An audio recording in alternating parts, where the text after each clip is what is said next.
Assalamualaikum warahmatullahi wabarakatuh. Terima kasih kesempatan yang diberikan kepada saya sebagai pembicara pertama dari tim pemerintah untuk memaparkan argumentasi terkait persetujuan kami dengan mosi yang diberikan, yakni Kampus Merdeka harus dibarengi dengan pembiayaan yang dibiayai oleh pemerintah. Dengan mosi tersebut, maka kami dari tim pemerintah sepakat dan setuju untuk menjalankan mekanisme yang telah ada. Kita ketahui bersama bahwa Kampus Merdeka merupakan kebijakan yang dikeluarkan oleh Menteri Pendidikan dan Kebudayaan Nadiem Makarim pada awal tahun 2020 dengan tujuan memberikan otonomi seluas-luasnya kepada kampus, membebaskan dosen dari belenggu birokratisasi, dan juga memberikan kesempatan kepada para mahasiswa untuk mengikuti hal-hal yang mereka senangi. Akan tetapi, kebijakan-kebijakan tersebut jika tidak dibarengi dengan pendanaan dari pemerintah tentunya akan menjadi bumerang bagi masing-masing universitas yang ada. Bapak Ibu Dewan Juri yang kami hormati, kita ketahui bersama bahwa kualitas universitas perguruan tinggi di Indonesia tidak semuanya sama. Ada yang memiliki kualitas atau grade sangat baik, tetapi ada juga yang memiliki kualitas sangat buruk. Ini tentunya akan berimplikasi pada tingkat persaingan yang tidak seimbang antara perguruan tinggi yang sudah memiliki penilaian bagus dan yang tidak.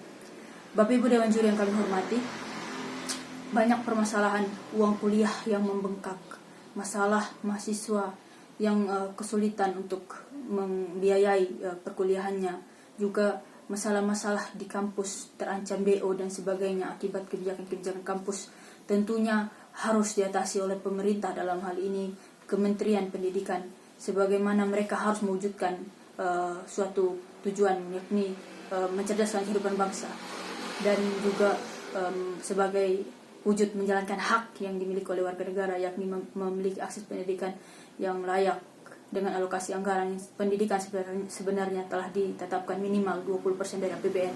Tentunya ini menjadi suatu hal yang harusnya lebih fokus diberikan pemerintah, bukan hanya merancangkan suatu program lalu membiarkan setiap kampus untuk mengolah kebijakan tersebut sendirinya, namun juga pemerintah harus turut serta, bukan hanya dengan memberikan peraturan, tapi juga memberikan insentif bantuan-bantuan dana kepada kampus. Kami melihat di sini bahwa sekarang banyak sekali permasalahan yang timbul ketika kampus Merdeka ini dijalankan dengan memberikan sepenuhnya kebebasan kepada kampus. Jadi ada beberapa argumentasi saya mengapa kami di sini betul setuju dengan kebijakan ini, tapi dengan anggaran yang harusnya diberikan dari pemerintah. Jadi akses atas pendidikan ini harus gratis. Kenapa? Ada dua argumentasi saya.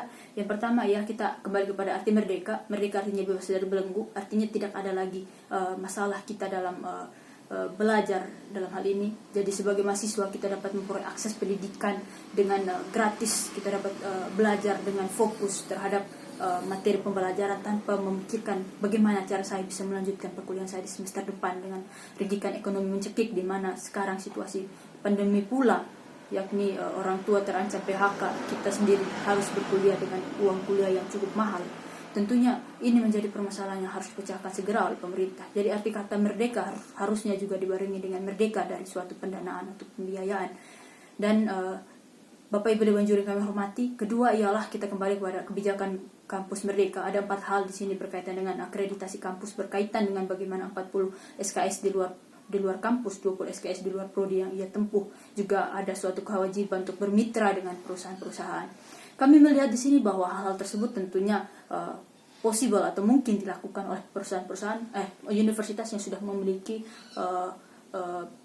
pendanaan sendiri, sudah memiliki banyak mitra, sudah memiliki banyak sekali yang mendanai pembiayaan mereka. Namun bagaimana kami melihat dengan pendidikan di kampus-kampus kecil, kampus negeri yang baru terbentuk, atau juga kampus-kampus di daerah, kampus swasta yang pendanaan itu menjadi suatu hal yang sulit karena didasarkan pada jumlah mahasiswa yang ada dan juga kualitas mereka.